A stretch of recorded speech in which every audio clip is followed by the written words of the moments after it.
Hey everybody, Dennis Brusman here, and I'm with Alex Mullick today. We are out previewing a brand new listing in Ray County, Missouri, just south of Bramer. We've been doing some drone pictures today, and we spotted several deer too.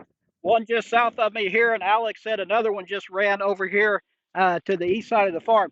Hey, 160 acres, of which 105 are considered FSA tillable.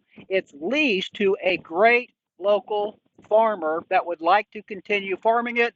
Should an investor purchase the property, takes really good care of the farm. It's currently leased for the 2025 and 2026 farm season.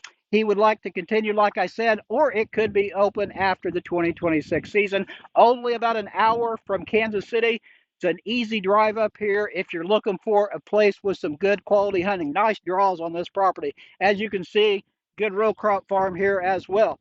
I'll post all the information up to the website at premierlandsales.com. You can check it out there, and I think you're really going to like this farm.